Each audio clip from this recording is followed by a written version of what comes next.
a small man. He is just a heartbeat away from the presidency. Looking at the behaviors, actions, utterances of Deputy President Dp.Gachagua shows you that he does not befit to hold the office of the Deputy President. Honorable Speaker, time and again, His Excellency Dp.Gachagua has been talking about Murima, Murima, Murima.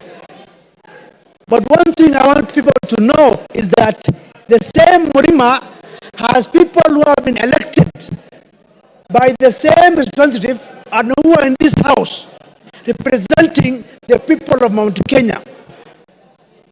Dp.Gachagua is not the sole representative of Mount Kenya. They have MPs, they have women reps, they have senators, they have governors. He is supposed to represent each and every part of this country called Kenya. Unfortunately, he doesn't understand that bit.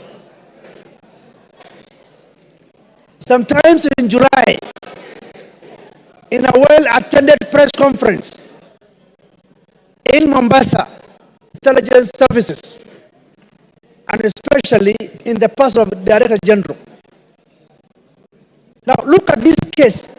The Deputy President is a member of NSAC, the National Security Advisory Council.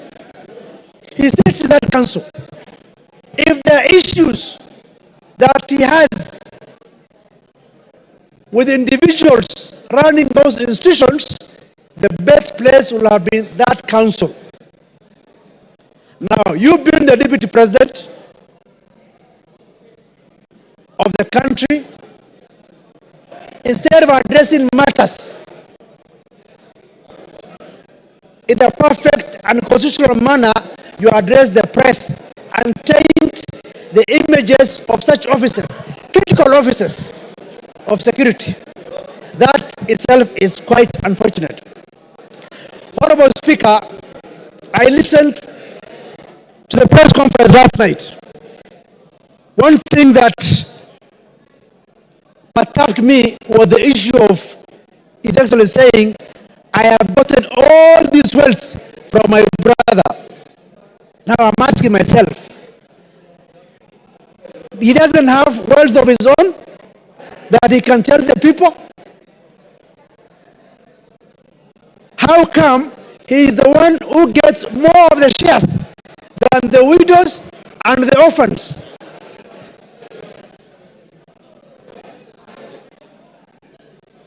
It's also unfortunate that the same Dp.Gachagua was at one point a district officer in 1997. He was sacked for stealing relief food. What is relief food supposed to go to? To the vulnerable people, vulnerable community of that area. He stole the relief food. We cannot continue to entrust one Dp.Gachagua with the office of the Deputy President of the Republic of Kenya. We call upon this House to make history for the first time under the new constitution to say that Dp.Gachagua does not befit to hold the office of the Deputy President, and the Deputy President are supposed to work in harmony. They are not working in harmony. The President sometimes goes out of the country.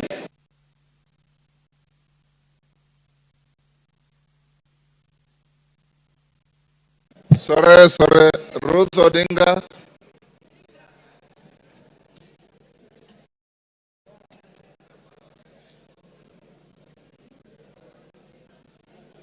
Give her the mic.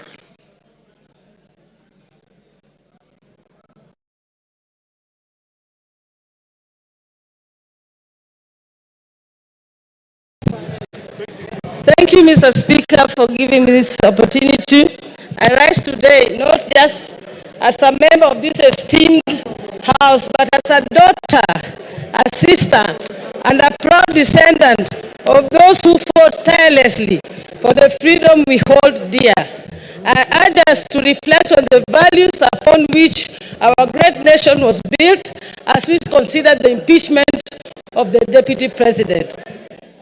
I want to take you back to the times before independence. Jaramogi Oginga Odinga is one of the people who fought for independence.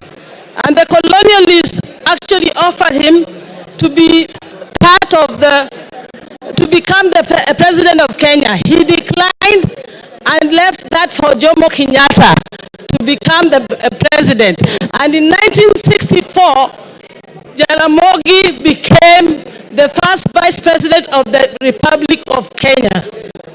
Exactly 2 years down the line, like the 2 years we now have with the deputy president, Jaramogi decided that due to the ideologies that he was holding, which differed from the president, he decided to step down and leave the position of vice president, not for his own good, but for the greater good of the Republic of Kenya. He actually stepped down. I would like, in my own statement, to ask the Deputy President that Kenya is larger than you. Kenya is a big country that we need to protect. If I were you, Mr. Deputy President, please take the honorable route that some of your predecessors had taken, like Jaramogi, and step down from this position of presidency. Don't take Kenya through the valley of the abyss you want, the dark abyss you want Kenya to go through. Secondly, I would like to say something. I was not one of the people who was actually wanting this impeachment of the deputy president. I felt that the deputy president's impeachment was not the main problems that we were having in Kenya, and that we had other issues. But having heard how the president spoke last night, I am completely convinced from that statement that the deputy president must go, and he must go as soon as possible. One of the reasons why I say that is that we are not here for our personal grandiose and our personal wealth.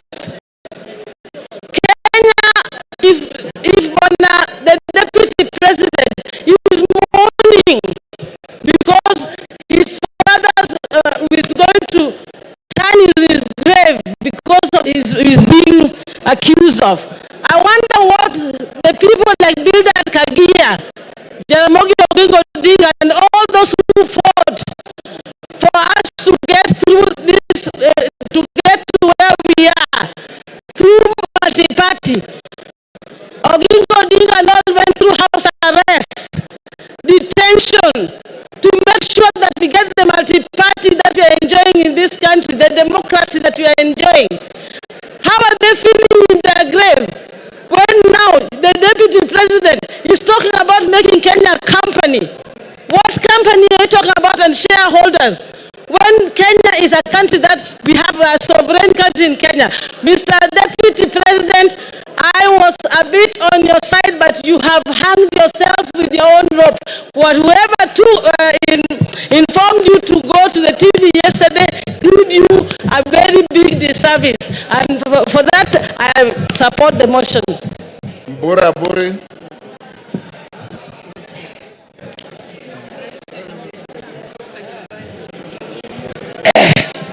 Asante Bwana Spika kwa kunipa nafasi hii. Yangu ni kidogo sana. Nikusema eti ya kwamba tunataka naibu wa rais yule ambaye si mkabila, kwa sababu nchi yetu ya Kenya ni kubwa sana kusinda mtu. Tukiongea mambo ya mlima, kule kwangu Tigania East tuko katikati ya mlima, lakini ukiangalia katika hii kitabu ambaye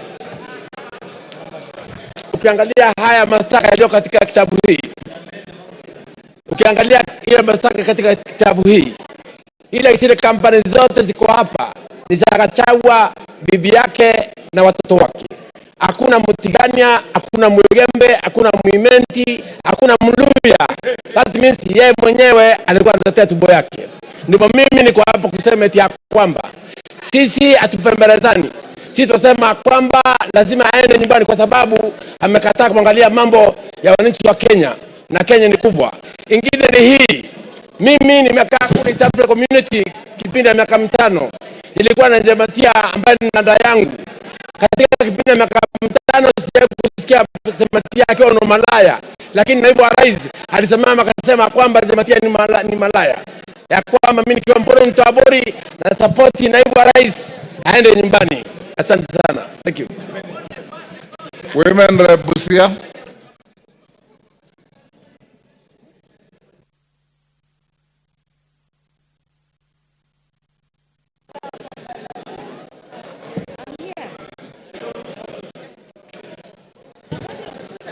Thank you, Mr. Speaker. I support with a lot of strength this motion because many times I thought I was a tenant in Kenya, and I know I was born and raised in this nation.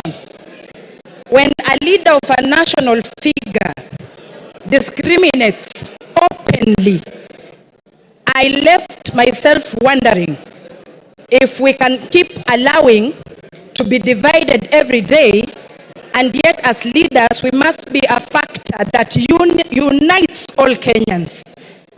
I want to ask the Deputy President, what message was he sending to Busians who voted for Honorable Maina in Marachi West, in Butulak sub-county? And what message was he sending to Busians who voted for Honorable Talam in Buhayo West, in Matayos, Busia County?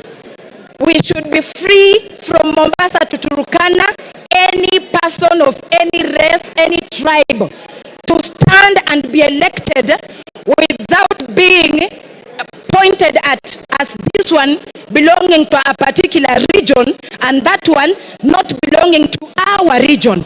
Because Kenya is our country and we are here in this country to build it. If we don't join, because if you go as an individual, you are a drop in the ocean. But together as Kenyans, we are an ocean. So I want to ask again, what other thing a principal assistant is supposed to do?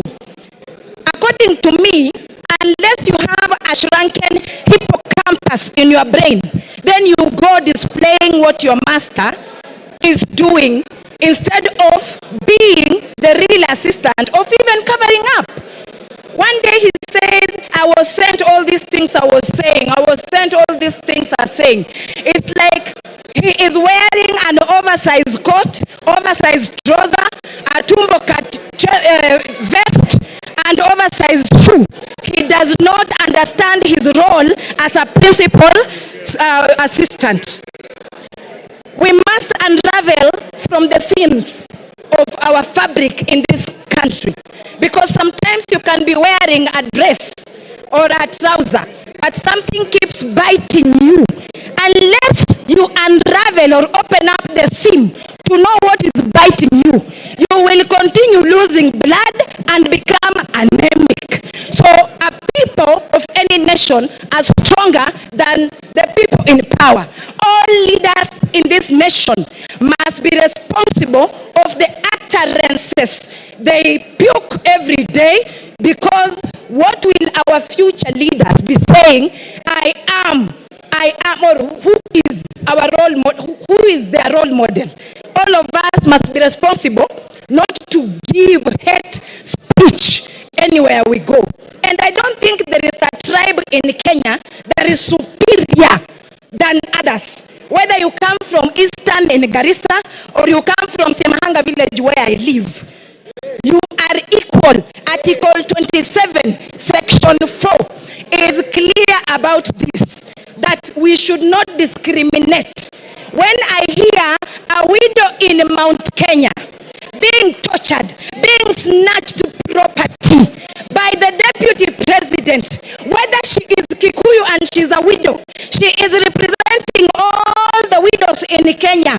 So Gachagua return the matrimonial property, the bank accounts, everything that you took from that widow in Nyeri, because I was raised by a widow and I know what happens when such things happen. A widow should be given their rights, whether you have all the muscle in the nation. And thirdly, a leader who does not respect women, that one is not a leader. Calling women prostitutes. So when a woman is being a prostitute, who is the other prostitute? Then he must be the one. Because if you call me a prostitute, was I doing myself? There must be somebody in a trouser too. And we do not want to be discriminated. We have been dating, married, we marry Kikuyu, Luya, Teso, Kama. That should continue happening than us growing up or children fearing to marry from Mount Kenya or fearing to marry from Nyanza. That is wrong. So Deputy President must go home. We really want him to just take a rest. Thank you, Mr. Speaker. Yes, Moya, what's your point of order? Speaker, I'm on standing order number 91 on matters of facts and substantiating the whole country, campaigning for the same women, especially in Mount Kenya where he was assigned. So it is unfair that members can continue repeating, you cannot substantiate, and there is no evidence. We should You have made your evidence. point. Honorable members, order. Take your seat. Honorable members, I want, with your concurrence, to reduce the time of the speakers to 2 minutes. Is that agreed? Is that agreed? For the purpose of the record, I'll put the question that we reduce time for speakers from 5 minutes to 2 minutes. As many as of that opinion say aye. Will those of the contrary opinion say nay?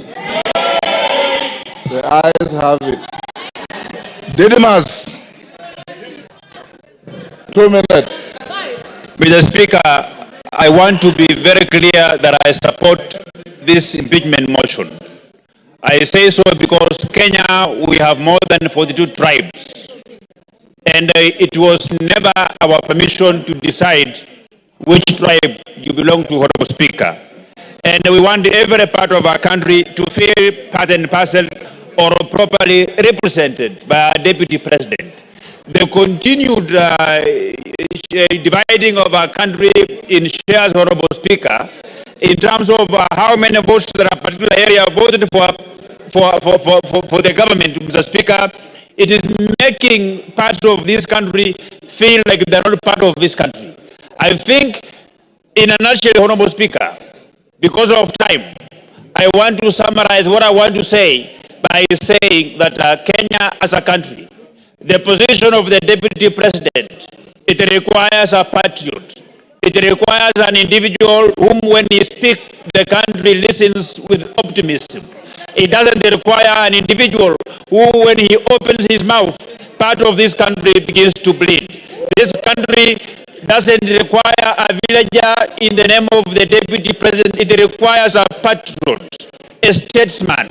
And this House, Mr. Speaker, we will go down in the history of this country because the war against tribalism, the war against segregating this country along shareholding lines, it's a war that we have come a long way, Honorable Speaker. It's a war that we vowed that we must win it in installments, and today we are paying the last installment. Dp.Gachagua must go home, not by walking, but by running, Honorable Speaker. I support. Member for Wajir West.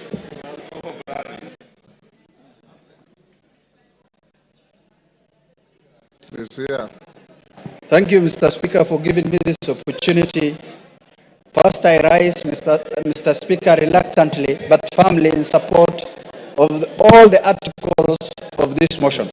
Mr. Speaker, I say reluctantly because of the following reasons. Normally, Mr. Speaker, as a Muslim leader, I don't rush to support this grave matter like this, to remove the Deputy President of the Republic of Kenya from office after just 2 years of election. But because of the conduct, the behavior of the Deputy President of this country, Mr. Speaker, I have no option but to support this motion.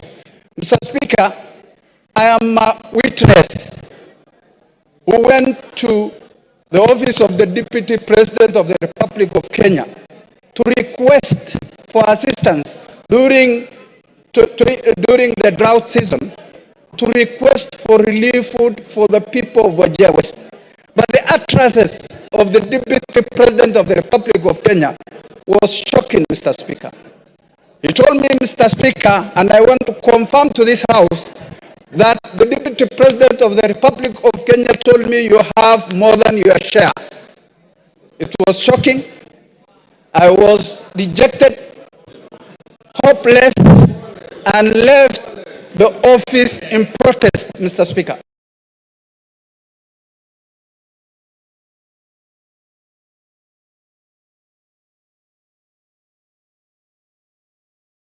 Disrespected and discriminated against the people I represent in this House. Mr. Speaker, today, as we speak, it's a historic day. And for that reason, Mr. Speaker, for unity of this House, of the country. Your time is up. Your time is up. Member for Tetu. Thank you, Mr. Speaker. You have 2 Mr. minutes. Speaker, from the onset, I rise to oppose this motion, to this special motion on removal from office by impeachment of the Deputy President of the Republic of Kenya. Mr. Speaker, when a man is down in the spirit of Ubuntu, it is not good to crush him. On Sunday, the Deputy President at the National Prayer Altar stood and apologized profusely to his boss, to fellow Kenyans, and indeed to all the members of this House. Mr. Speaker, I feel that our party, UDA, on which the Deputy President was elected, has internal disciplinary mechanisms which have not been exhausted so as to bring this matter to this House. I also feel that in the spirit of us finishing the agenda that we promised Kenyan, this matter can wait to 2027 so that we can focus on service delivery to our people. Mr. Speaker, I will personally request the members of this House to find it in their heart to forgive the Deputy President. And I will personally. Mr. Speaker, you have an honorable member telling this House that in UDA they had not exhausted their disciplinary mechanism. Why did he then decide to sign on the motion? Why did he sign? Mr. Speaker, thank you very much. The matter of... One day to finish up. I did not finish. Go on, you have half a minute. Yeah, Mr. Speaker, the matter of my signing, you talked about it, and the matter is rested. Wanjara can come to your office for further explanation.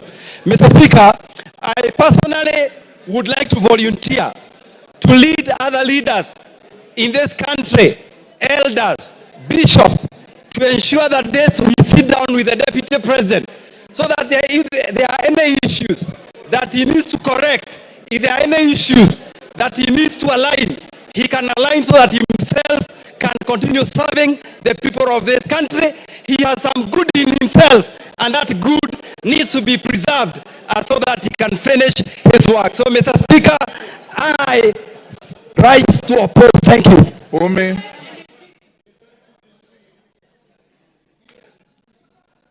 You have 2 minutes. Thank you. you, Mr. Speaker. I rise to support the motion of impeachment because of many reasons. Mr. Speaker, as a young person and as a representative of the House for the Youth, I wonder how many young people of this country can walk into a bank and access a loan of 600 million shillings without any guarantees of any sort.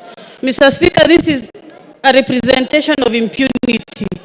The Deputy President stood before the media yesterday as a national leader to defend his children. I respect that he stood to defend his children, but how many children of this country has he given a chance for them to access the same benefits? Myself included, I cannot access a loan of that amount of money. Mr. Speaker, this impeachment motion is not just an impeachment because of difference of ideology, but it will be a symbol of democracy for our country, that people who abuse their powers can go home, regardless of whatever position they hold. Mr. Speaker, I come from Garissa County. We lost residents from my county at an accident as they were accessing to cross a river because of the flood scandal. Mr. Speaker, out of the 10 billion shillings that he had under his pocket, he only gave us 48 million shillings and disappeared and never showed up again. Mr. Speaker, what can 48 million shillings do for people who are suffering? Mr. Speaker, he did not even step in Wajir and Mandera. This is a deputy president of the whole country. I support the impeachment.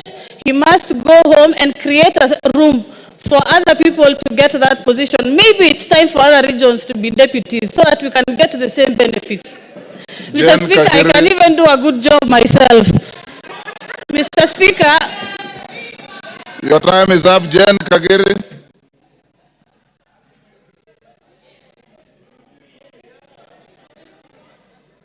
If you read the Constitution, you'll know that you don't qualify to be a deputy president at your age. Jen Kagiri. Thank you, Honorable Speaker, for giving me this opportunity to contribute to this motion. Honorable Speaker, when I was elected in the year 2022, in the month of August, I was a very grateful person to God, and I knew my work was to serve the people of Laikipia County. A county that is cosmopolitan, that has Pokot, that has Turkanas, that has Maasais, that has Samburus, that has the Muslims, it has the Somalis, and all these people, inclusive of the Kikuyus, came together and gave me their votes. That is what comprises of Laikipia County.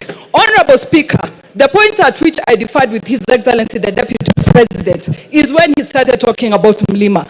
I realized Laikipia County is not Mlima at all, because Mlima, people have running water from taps. In Mlima, people have tarmac roads. In Mlima, people don't suffer human-wildlife conflicts. But in Laikipia County, we have all those challenges. So, Honorable Speaker, that was the first point where we differed. The second point, Your Honorable Speaker, is when there was the talk of 1 man, 1 shilling, 1 vote. In Laikipia County, we are among the counties that have the least population. When you talk of 1 man, 1 shilling, 1 vote, it means you're talking of reduction on resources for my people. That one I would not accept. Honorable Speaker, I remain a Kikuyu. But sadly, since our difference in opinion with His Excellency the Deputy President, I have been the poster girl of his intimidation, of his insults, of... On Showmax Premier League. Available now on Showmax.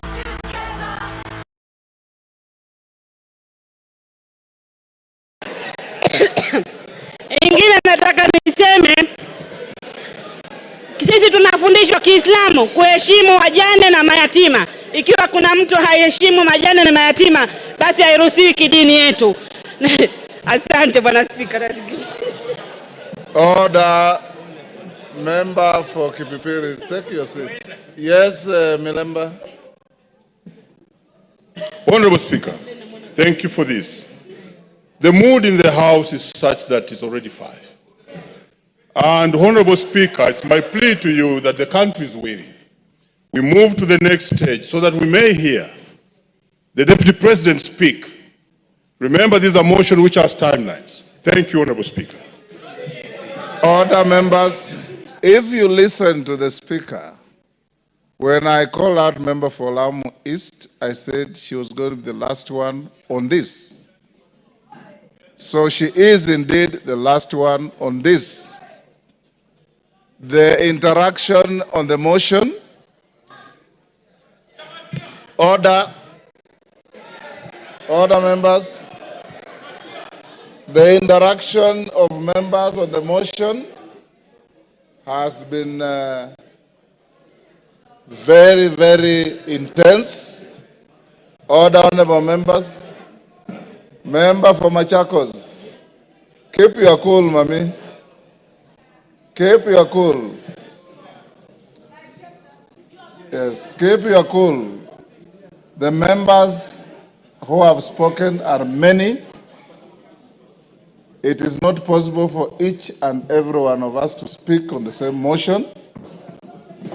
For those who have spoken, I appreciate you for your tremendous industry for and against the motion.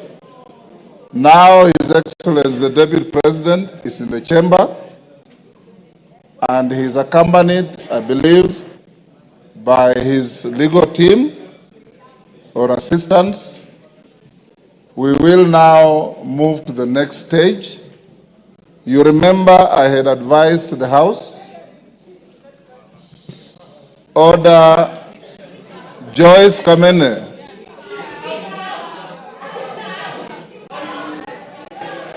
This is not a moment where the Speaker can exercise the option to exclude you from proceedings, but I know you differently.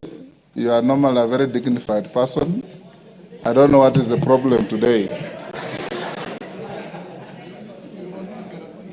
I want to urge the House that as we move to this stage, you remember we said at 5, the Deputy President had been assigned 2 hours in accordance with the standing orders. The standing orders say not more than 2 hours. So he may exercise to spend the 2 hours or less as he wishes. Secondly, once he finishes, then the minority leader, majority leader will take the floor as we had agreed. After that, then the mover will be invited to reply. And after that, you will go into a voting session. Your Excellency, once you finish, you have the option to remain in the House or to leave because you'll have spent your time as allocated by the House. I want to encourage you members to maintain your silence, to maintain your decorum, and to maintain the dignity of both the House and yourselves in listening to the subject to this motion, who is the Deputy President of the country. And I invite you, Your Excellency, you have a choice. You have a choice between speaking yourself or speaking through your legal counsel. Yes, Comcade, what is out of order? Your Excellency, you may take your seat. Let it see. Mr. Speaker, while I did not want to interrupt His Excellency the Deputy President, who is my brother-in-law, Mr. Speaker, yesterday the Deputy President on national television referred to this House in unpalatable terms. And Mr. Speaker, while it is his right to say whatever he wants to say, as a former member himself, Mr. Speaker, would I be in order, Mr. Speaker, that the Deputy President, as a precursor to his speech, apologizes to this House? Mr. Speaker, this House, Mr. Speaker, he used the words, he referred to this house as a theater of the absurd. Mr. Speaker, this house is an honorable house of the people of Kenya. These are elected members of parliament, Mr. Speaker. This house is neither a theater, neither is there absurdity in this house, Mr. Speaker.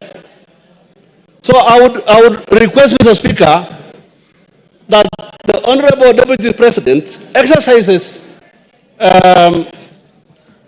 dignifies this house by offering an apology. I know he has very little support in this house now. You've made your point. But he may get a little support even just from that apology. He has to apologize to this house, Mr. Speaker, before he proceeds with the speech, Mr. Speaker. Thank you very much. Order. No more points of order. Your Excellency, Deputy President, as you take the floor, this morning, the Speaker made a communication and indicated that we found it abhorrent, some of the contents of your your statement last evening, in which you described this house in not very good terms. We also indicated that the rules of this house preclude matters pending before the house from being conversed in other fora, particularly by members of the house, and to an extent of broad interpretation of the standing orders, a person who is subject to the motion going on in the house. It is spilled milk, it's water under the bridge. You said what you said, but it is only fair that, being an immediate former member of this house, that you exercise your conscience to hold as to whether this is a theater of the absurd or is an honorable National Assembly of the Republic of Kenya. You may start by addressing that. Thank you very much, Honorable Speaker.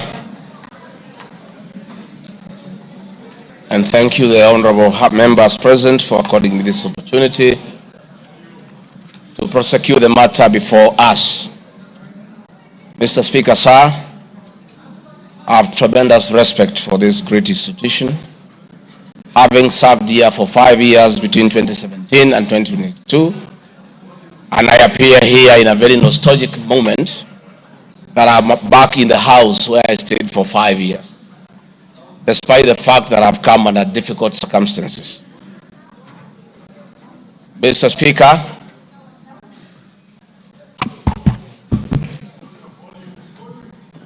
maybe the sound people, is that okay now? Mr. Speaker, sir, and the honorable members, I want to thank you for giving me the opportunity. I hope, Your Excellency, you have been advised by your lawyers that you are here to respond to specific issues, yes, in the motion. I have my advice. And not to talk generally. I know. Yeah, so rules of relevance will still apply to you as they apply to all members. Mr. Speaker, the motion before this great house alleges that 2 years ago, since assuming office, I have acquired property and wealth whose estimated value of 5.2 billion shillings. A significant number of properties to which this sum of 5.2 billion is erroneously and maliciously attached belongs to my late brother, the Right Honorable James Dp.Gachagua, and as demonstrated by his will, a copy of which is attached. The fact as follows. Olive Garden, my response. The allegations that I own the Olive Garden Hotel is false. The truth is that Olive Garden Hotel used to belong to my deceased brother, the Right Honorable James Dp.Gachagua, and therefore has never been my property. This is information information that most of you may be aware as it is in public domain. Upon his demise, my late brother left a will in which, in his recognition that I can take care of his family, he appointed me as one of the executors of his estate. In the said will, my late brother directed that the hotel should be sold, among other properties, and proceeds distributed as per the will. I'm also listed as a beneficiary together with other persons named therein. In accordance with these instructions, the hotel was sold by the executors to a third party. Owing to the above, I do not own the hotel and have never owned it, contrary to accusation in the. Welcome to QNet's world of new beginnings, where every sunrise is a promise of our commitment to you, your health, your dreams, your planet, and your community.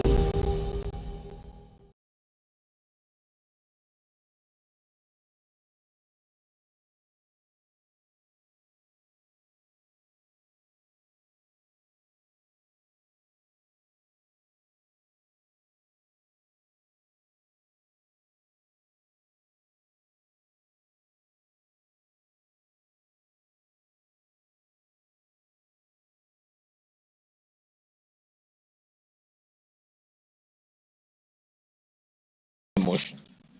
For the benefit of this August House and the general public, I have annexed to this response copies of the following supporting documents: my late brother's will, sale agreement dated 17th May 2023, an official search for Olive Garden Hotel Limited. Mr. Speaker, Vipingo Beach Resort, just as in Olive Garden, above this allegation is also false. Vipingo Beach Resort belongs to the estate of the late James Dp.Gachagua. For the benefit of this House and the general public, I have attached annexed to this response copy of the official search for Vipingo Beach Resort Limited, confirming that the hotel is still in the name of my little brother's estate. Queen's Gate Service Apartments. The allegation is also false, as the property belonged to my late brother.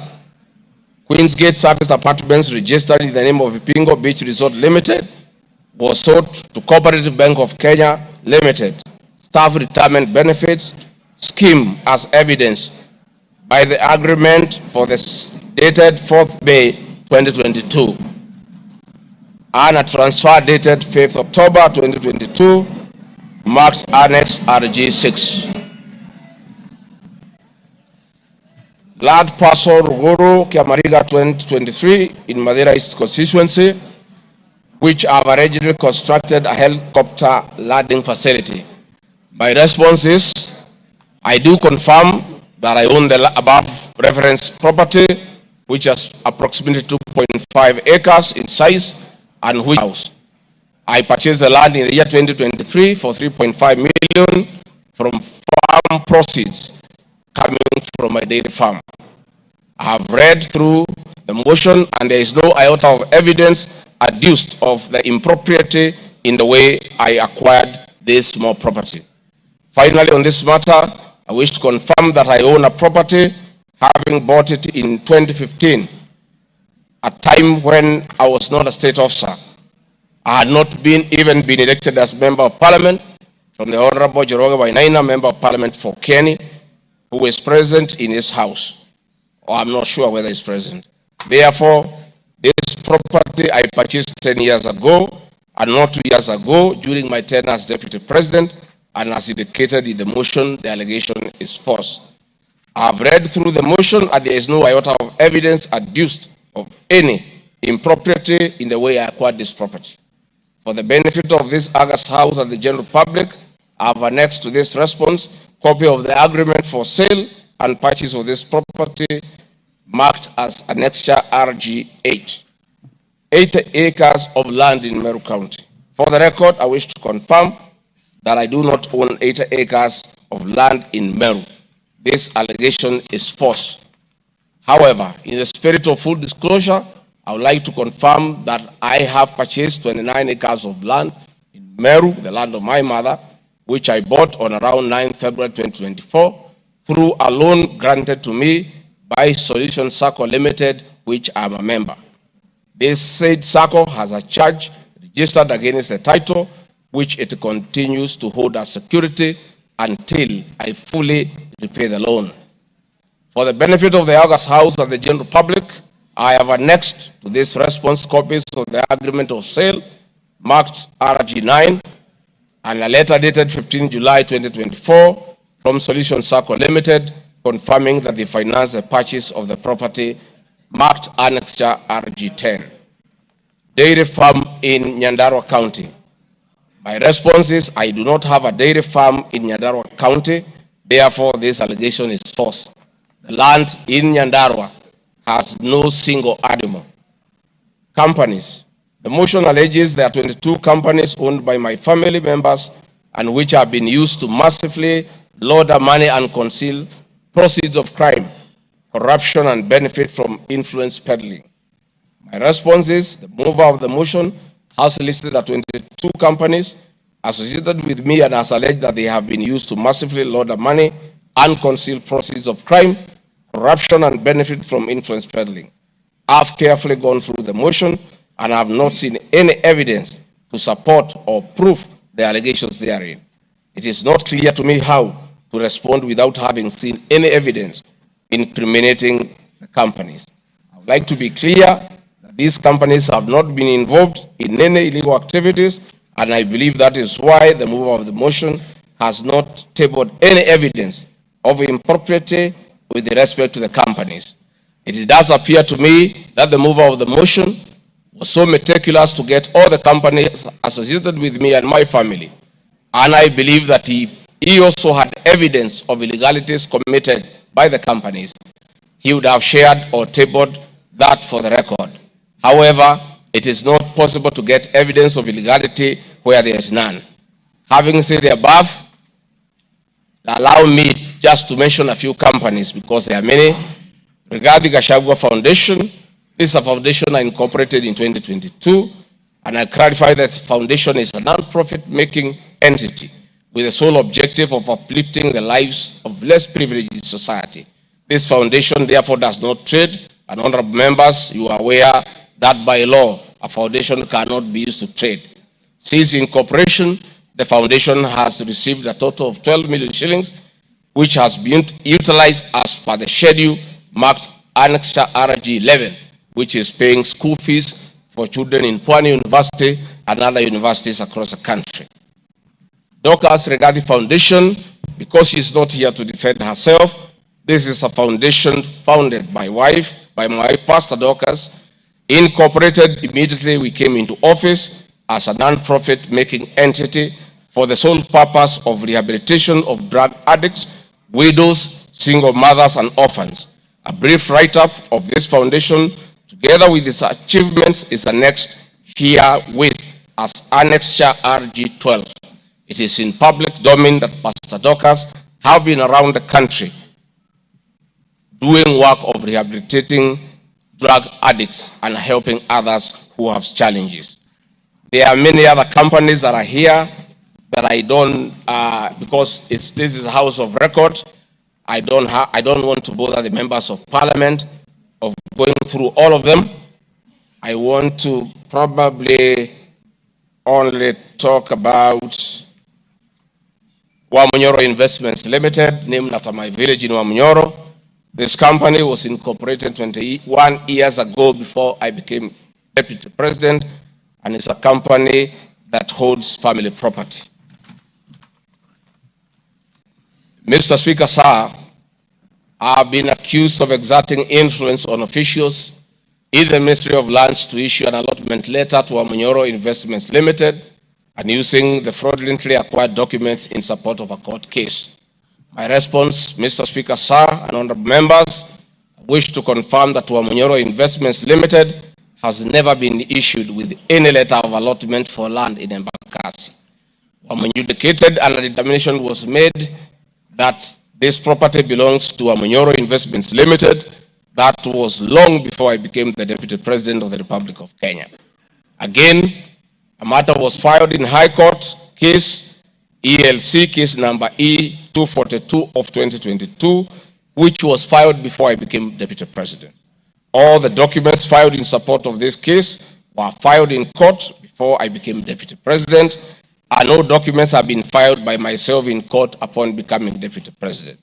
This being the case, it is not true that I have used my office as Deputy President to manufacture documents filed in this matter.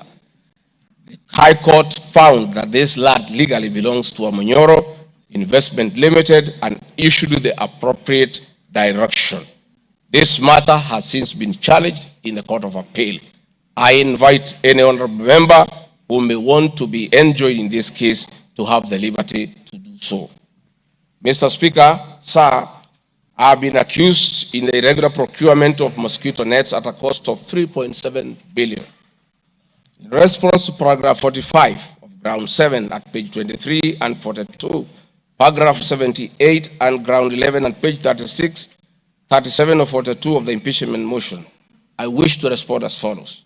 It is not true, as claimed in paragraph 3 of the witness affidavit of Andrew Molwa, that I was involved in the KEMSA 3.7 billion irregular procurement of malaria nets, either directly or through proxy. Further, Shobika Impex Limited was not awarded the subject tender as the acting director of procurement, Dr. Justice Kinoti, by letter 5th May 2023, formally notified Shobika Impex Limited that its bid was unsuccessful because its tender security was not paginated and the tender was hence non-responsive. That is clear at paragraph 4 of the witness affidavit of Andrew Molwa. He contradicts himself by claiming that on 11 July 2023, I pressured him to surrender the original bid board, yet by the letter dated 5th May 2023, KEMSA had requested for collection of the original bid. Thus, there was no cause to pressure to be exerted on Mr. Molwa for any other purpose. I am aware of a foreign company known as Shobika Impex Private Limited, domiciled in India, and which appointed Crystal Kenya Limited as its local agent in the year 2014, that is 8 years before Dp.Gachagua became the Deputy President. To date, Crystal Kenya Limited has complied with the agency terms between itself and Shobika Impex Private Limited, annexed hereto and marked as Annex RG18 in an appointment agency letter by Shobika Impex Limited in the year 2014. Sometime in 2023, Kenya Medical Supplies Authority advertised tender number GF-ATM MOL NFM 2022-2023 for supply of long-lasting insecticidal nets using the international open tendering method of procurement on behalf of the Global Fund. The monies for supply of the nets, as per my understanding, was a pure grant from the Global Fund. I am aware that Shobika Impex Limited still participates in doing business with and has not been debarred by the Global Fund to date. I believe being technically qualified to provide and deliver the goods subject of the tender document, having the financial ability to do so, and without their participation or assistance from Crystal Kenya Limited, Shobika Impex Private Limited independently participated and submitted in its bid in response to the subject tender pursuant to an invitation by KEMSA. Having not participated in the subject tender, Crystal Kenya Limited did not submit any of the documents in response to the subject tender. Specifically, Crystal Kenya Limited did not submit a bid board or tender security in its name in response to the subject tender. It is therefore not true that Crystal Kenya submitted a fake bid board with an intention to fraudulently acquire public property. It is also not true that with my sons I used Crystal Kenya to massively launder money, conceal proceeds of crime, engage in corruption, and benefit from influence peddling. Subsequently, by the letter 5th May 2023, KEMSA notified Shobika Impex Limited that it was not successful because the tender security was not paginated, and requested Shobika Impex Private Limited to collect its bid security from the procurement office immediately. Annexed here to and marked Annexure RG19 is a said letter by KEMSA dated 5th May 2023. However, EACC commenced investigations of the subject tender, and on conclusion of the investigation by EACC and the Senate on the subject tender, KEMSA CEO Terry Ramadhani, who had been suspended on this issue, was appointed Kenya's Deputy High Commissioner in New Delhi, India by President William Ruto. Thereafter, Crystal Kenya Limited, a Shobika Impex Limited agent in Kenya, followed up in the release of Shobika Impex Private Limited's bid board tender security on behalf of Shobika. Annexed here to an annex and marked Annexure RG20 is an email from Shobika Impex Private Limited email addressed to Crystal Kenya Limited, together with a letter of even date confirming that Crystal Kenya Limited had authority to collect their bid board. KEMSA was mandated to immediately release the bid board tender security upon determining that Shobika Impex Private Limited was unsuccessful in the subject tender, and that is why they requested that the same be collected from its procurement office. KEMSA did so, as can be seen in its letter dated 11th July 2023, annexed here to and marked Annexure RG21 in the said letter by KEMSA dated 11th July 2023.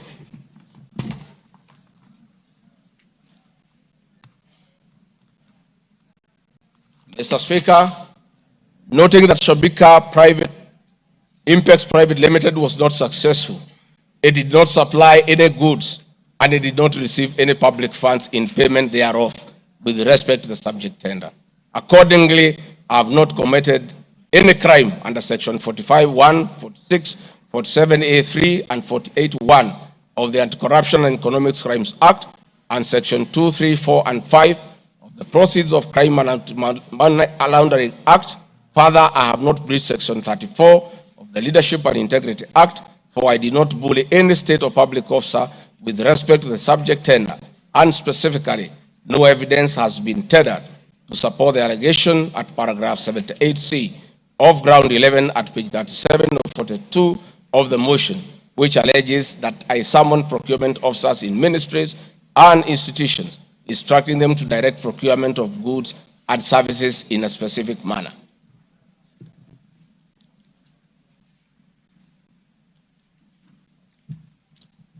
I have been accused of unnecessary and expensive renovation of the official residence of the Deputy President in Karen and Mombasa.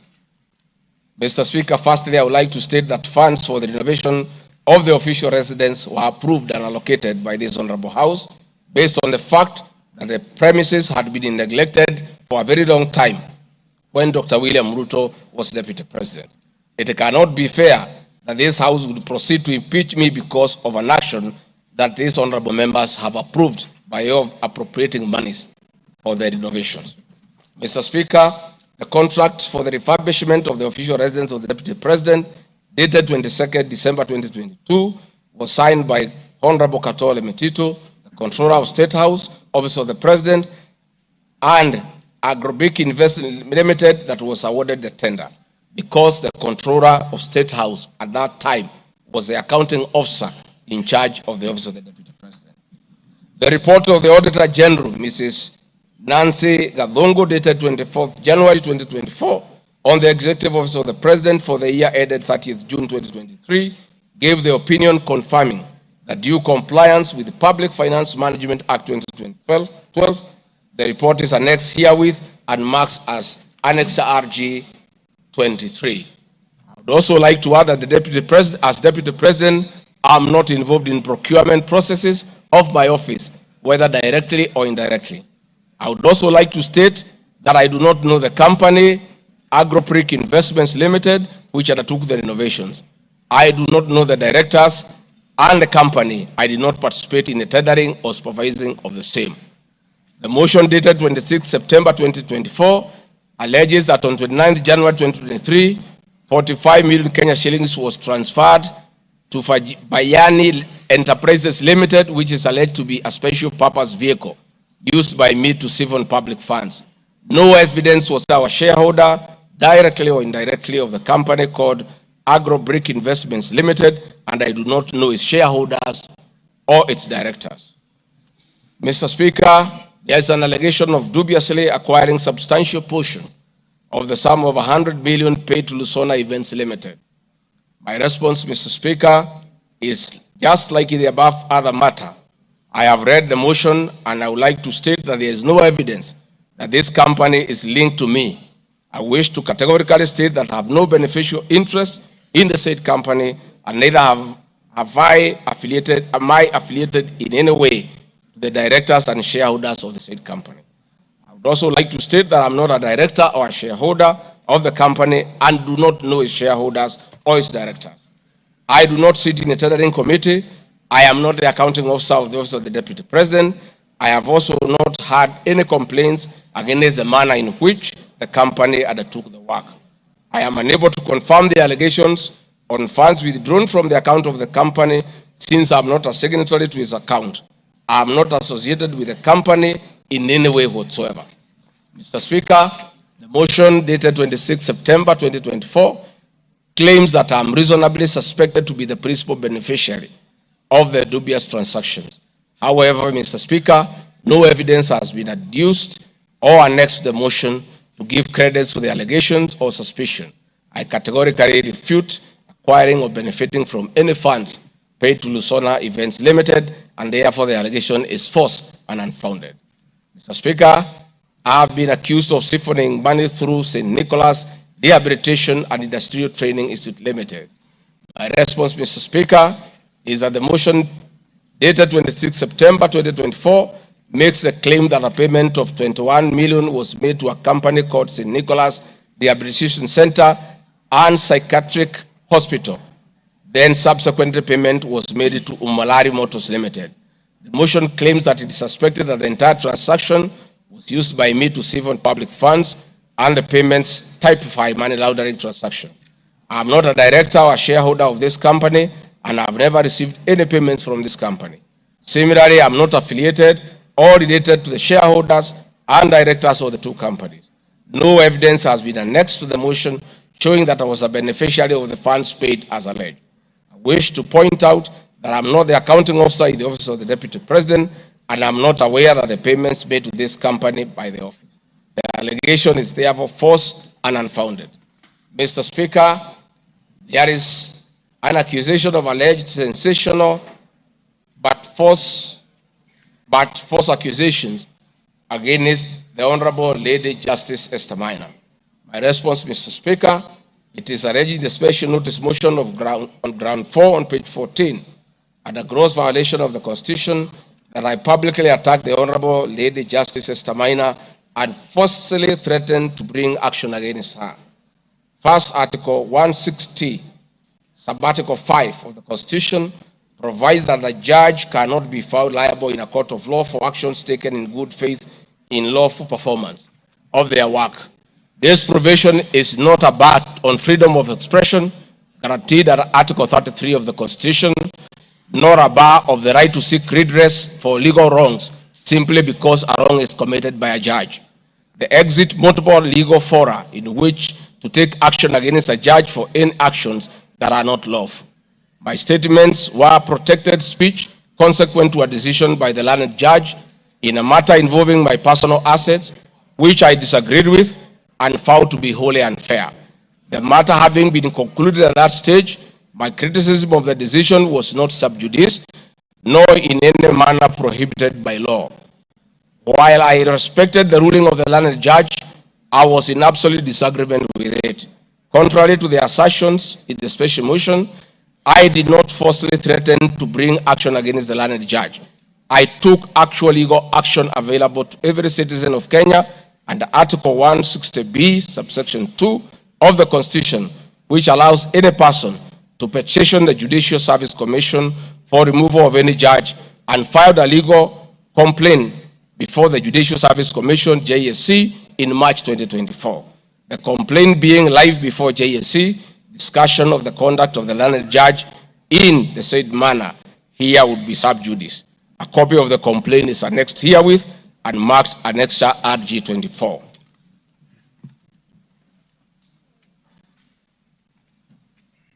Mr. Speaker, I have been accused of diverting materials meant for construction of Kilifi Malindi Highway to tarmac a private road to Vipingo Beach Resort. My response, Mr. Speaker, I reiterate that Vipingo Beach Resort is registered in the name of the estate of my late brother, Honorable Dp.Gachagua. Number two, the facts are as follows. King Charles III visited Kenya between 30th October 2023 and 30th November 2024. During his state visit, one of the designated places where King Charles III was to visit was Kuruitu Marine Conservancy, which shares a road with Vipingo Beach Resort. I have annexed a copy of the program for the state visit to Kenya by King Charles III, marked as Annex RG 25, which at page 13 on items 63 and 64 shows his departure and arrival at Kuruitu Marine Conservancy.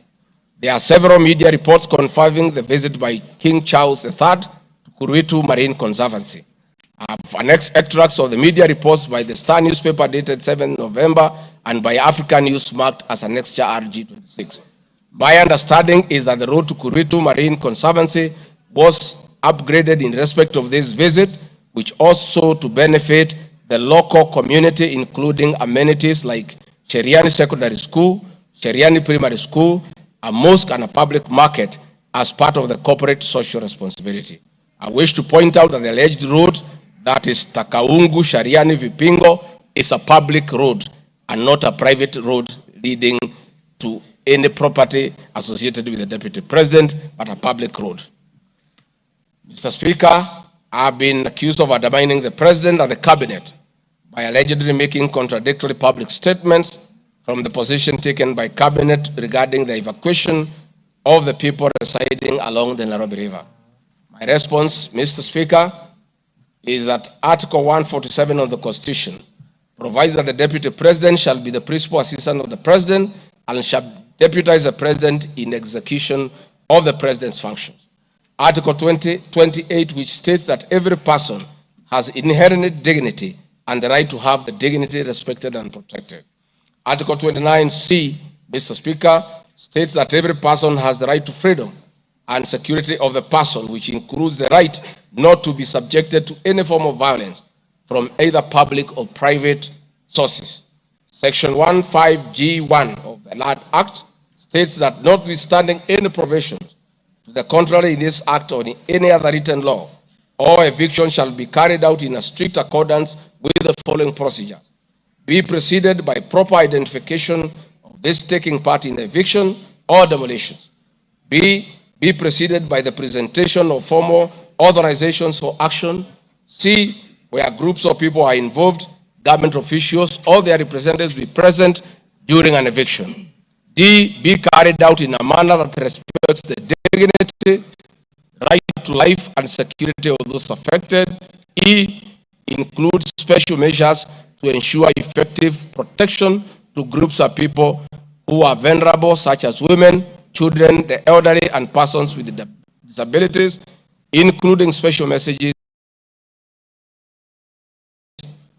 to ensure that there is no arbitrary deprivation of property or possessions as a result of the eviction.